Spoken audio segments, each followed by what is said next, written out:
good morning Year 10. Today we're going to move on. Now you've been working on fractions and simplifying ratio.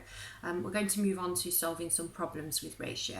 So a bit like the rest of the week, I'm going to give you some questions to do, but today I'm going to give you a video to try and give you some hints and reminders on how to do those. So what we're going to be doing basically is sharing an amount of something, whether it be sweets, money, anything you want, into certain ratios that you are given. So the first question is going to be, if I have £80 and I'm going to divide it between my two children in the ratio of 1 to 3. So Mabel to Cole, 1 to 3.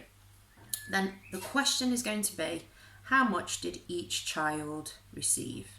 So I don't know if you remember me talking about it before, but my fail-safe way of doing ratios is you always make a table and you put the two different titles of the ratio. So here I've got Mabel and Cole, and you also have a total column. And we looked at that kind of idea with the fraction things the other day.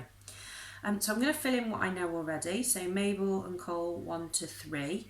And then I'm going to have a column for the money or the sweets, a row, sorry, for the money or the sweets or whatever else we need to consider. So that was £80 here.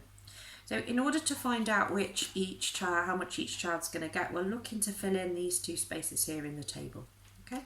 I can also say that 1 add 3 is 4. So I can do that just here. The secret then is we need to decide what our multiplier is. We need to decide what I have to multiply 4 by to get 80. Because as soon as we've got that arrow, that multiplier, we can apply it here and work out what the two children get.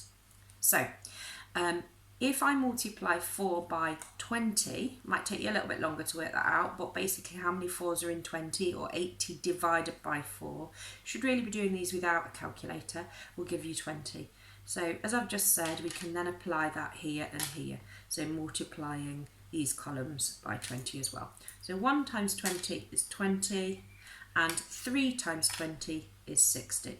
So the answer would be that Mabel receives £20, she's younger, and Cole would receive £60. And that's how you would present your final answer. Obviously you'd write their full names just there. So just to recap, write the ratios in the table. You need a total column, and you need a separate row for the money or the beads or the sweets or whatever it is you're being asked to share out, and then one row is just about the ratio. Okay, so let's just take that a little bit further now.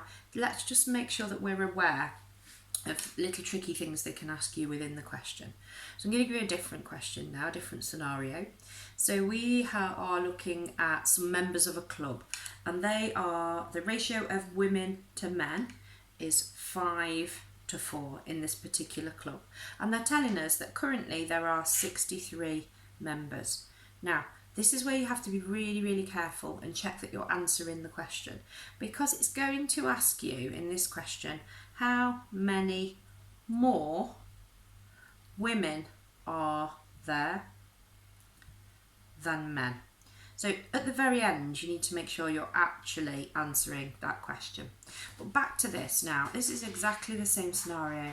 You need to work out how many women there are and how many men, a bit like how much money Mabel had and Cole had. So we're going to go straight, well, I'm going to go straight to a table here. So I've got women and men. I'm keeping them in the same order, women and men, so that I don't get the ratios mixed up, 5 to 4. If you remember, this is the total column. This row down here is going to be for people this time, numbers of people. This is just the ratio, numbers of people. So 63 is the total number of people. I can actually fill in this total as well. 5 add 4 is 9. So if you're thinking ahead, we need to know this number and we need to know this number.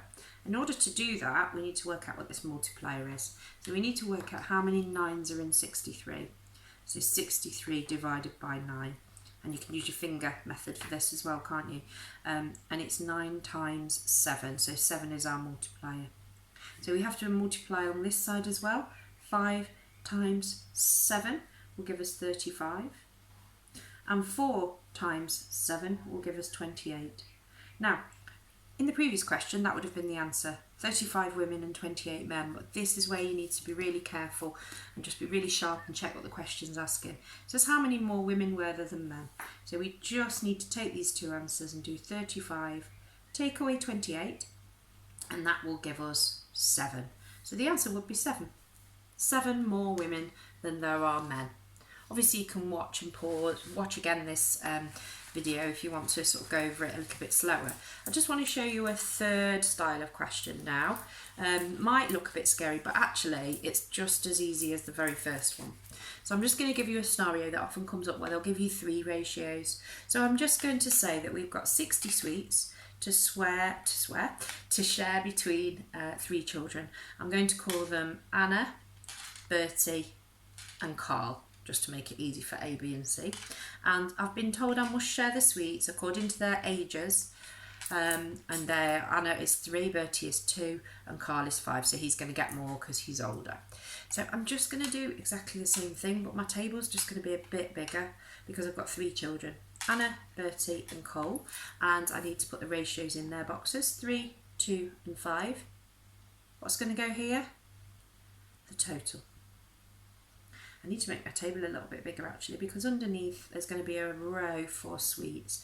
I don't know how many Anna's got, Bertie or Carl at the moment, but I do know that there are 60 sweets in total.